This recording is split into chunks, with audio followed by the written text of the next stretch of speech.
Next is in the above question relaxation time of some electrons may be greater some may be less, तो दोनों ही ठीक हैं, so third one will be correct here. Next is the average velocity of electron in a conductor at an instant is. तो क्योंकि जो अगर हम एवरेज वेलोसिटी निकालेंगे तो v is equal to u plus C T वाले फॉर्मूले से अगर हम सबको ऐड करेंगे तो u का जो सम है वो ज़ीरो होगा बिकॉज ऑफ रैंडम मोशन. और ये जो एवरेज रिलैक्सेशन टाइम है ये टॉर आ जाएगा. तो यहाँ पे इस पे वेक्टर नहीं आएगा, ये गलती से वेक्टर बन गया. So this will be the final expression.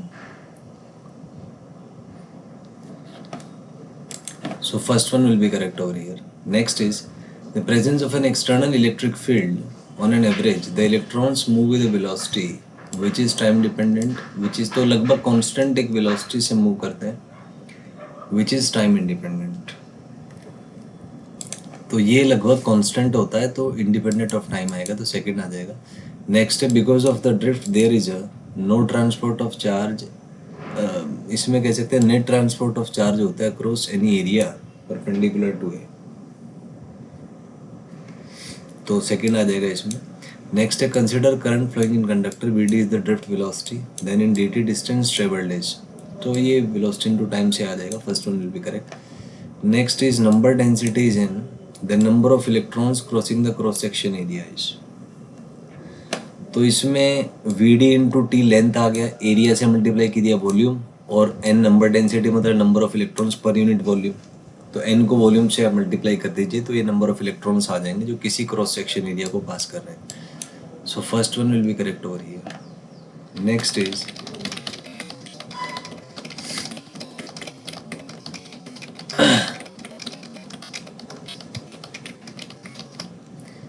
in the above question the charge transported against the given cross section is, तो इसको ई से आप मल्टीप्लाई कर दीजिए तो वहाँ से आपका चार्ज आ जाएगा, और क्योंकि इलेक्ट्रॉन पे चार्ज नेगेटिव होता है तो ये माइनस साइन हम डिनोट करेंगे इसको. So first will be the right answer. Next is if I is the current then charge transfer during a time delta T, तो चार्ज आई डेल्टा टी हो जाएगा, first one will be correct over here.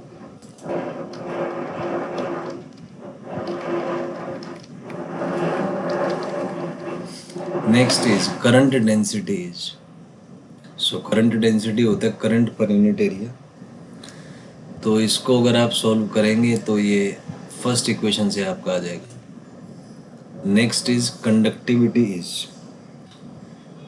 So conductivity 1 resistivity होता है, तो ये first expression से आपका conductivity आ जाएगा N square by M into Tor. Next is in the above derivation we have assumed that, तो टॉर और n को हमने कांस्टेंट माना है, तो इसमें third option will be correct. Next is estimate the average drift speed of conduction electron in a copper wire of cross section इतना carrying a current of 1.5 ampere, तो इसमें I is equal to N E V D वाले फॉर्मूले से आपका आ जाएगा, तो इसको आप फाइनली सॉल्व करेंगे. सो ये थर्ड आंसर इसमें आ जाएगा, लगभग मिलीमीटर पर सेकंड के ऑर्डर का होता है. Next is thermal speed of copper atom at ordinary temperature is, तो ये फर्स्ट आ जाएगा आपका.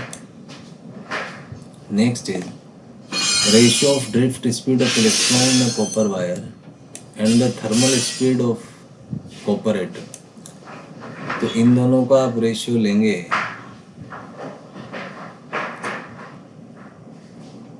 तो ये लगभग 10⁻⁻5 आ जाएगा, तो second will be correct over here. Next is the speed at which electric field gets transmitted in this is, तो ये लाइट की स्पीड से ट्रांसमिट होता है, तो first option will be correct over here. Next is ratio of drift speed of electron and speed of transfer of electric field, तो speed of transfer होगा 3 × 10⁻8, ये होता है 10⁻³ तो सॉल्व करेंगे तो लगभग 10⁻11 यहाँ पे आ जाएगा.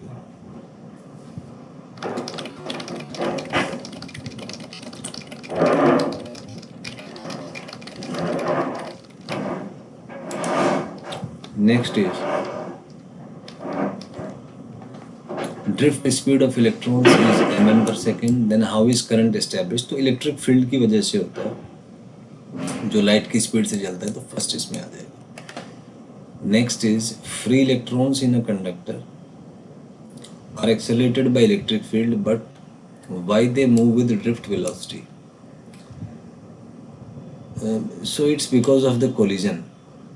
तो कोलिजन की वजह से वेलोसिटी चेंज होता रहता है। तो जो इलेक्ट्रिक फील्ड ने एक एक्सेलरेट किया, तो कोलिजन की वजह से वो उतना ही डी एक्सेलरेट हो जाता है। तो we can assume that it is nearly constant, तो फर्स्ट आ जाएगा। Next is electron drift speed is small and charge on electron is also very small but we still have enormous current because. तो number density क्योंकि बहुत ज़्यादा होता है, तो first will be correct over here, तो फर्स्ट आ जाएगा। Next is when electrons drift in a metal from low potential to high potential, does that mean all the free electrons drift opposite to the electric field? नहीं, ये एक केवल average है, तो no आ जाएगा। Next is between successive collisions with ions in a conductor in the presence of electric field path is generally curved। तो direction का क्योंकि पता नहीं होता, तो पाथ जो है जनरली कर्व होता है, पर अगर इलेक्ट्रिक फील्ड एब्सेंट है तो इलेक्ट्रॉन जनरली स्ट्रेट लाइन में मूव करेगा। So both will be correct over here. Next is conductivity arises from mobile. तो मोबिल मतलब घूम सकते हैं चार्जेस, तो उन्हीं की वजह से आते हैं। So first is correct. Next is so in metal charge carriers are, तो इलेक्ट्रॉन्स होते हैं, फर्स्ट आ जाएगा। नेक्स्ट है in ionized gases charge carriers are. Next is in ionized gases charged carriers are. तो जो आयोनाइज्ड गैसेस हैं उनमें चार्ज्ड कैरियर्स होते हैं, तो इलेक्ट्रॉन्स भी हो सकते हैं, पॉजिटिव आयंस भी हो सकते हैं, तो बोथ आ जाएगा यहाँ पे। Next is in electrolytes charge carriers are. तो इसमें पॉजिटिव आयन भी हो सकता है, नेगेटिव आयन भी हो सकता है, सो बोथ आ जाएगा। Next is mobilities. तो this is drift velocity per unit electric field, इसी को हम मोबिलिटी कहते हैं। ये बट यहाँ पे ना वेक्टर आ गया, तो ये स्केलर होता है, तो मोड हम यूज करेंगे। सो third one will be correct over ये। तो ध्यान रखिएगा, मोबिलिटी स्केलर होता है तो मोड लेना पड़ेगा यहाँ पे। Next is SI unit of mobility is. तो जो एसआई यूनिट है मोबिलिटी का, वो metre square by volt second आ जाएगा, तो second will be correct. Next is practical unit of mobility is. तो जो प्रैक्टिकल यूनिट है वो centimetre square by volt second आता है, तो first one will be correct. Next है मोबिलिटी इज पॉजिटिव, नेगेटिव और ज़ीरो। तो यहाँ पे क्योंकि हमने मैग्नीट्यूड लिया है खाली, तो इसकी वजह से जो है मोबिलिटी पॉजिटिव आएगा, तो फर्स्ट आ जाएगा यहाँ पे। Next is ratio of SI and practical unit of mobility is. तो एसआई यूनिट में मीटर स्क्वायर आता है, प्रैक्टिकल यूनिट में सेंटीमीटर स्क्वायर आता है, तो इसको आप रेशियो लेंगे तो 10⁴ आ जाएगा। First one will be correct over here. Next is drift velocity of electron has a magnitude. So ये फर्स्ट आ जाएगा इसमें। Next is drift velocity, so v upon e. V का वैल्यू आप सब्सटीट्यूट कर दीजिए, तो e tau by m b ठीक होगा, सो दोनों ही करेक्ट हो जाएंगे यहाँ पे। Next is Ohm's law is valid for, so it is valid for large class of materials, first आ जाएगा, क्योंकि नॉन ओहमिक कंडक्टर्स भी होते हैं, जैसे डायोड है, ट्रांजिस्टर है, जो ओम्स लॉ को फॉलो नहीं करते। So but it is valid for large class of materials. Next is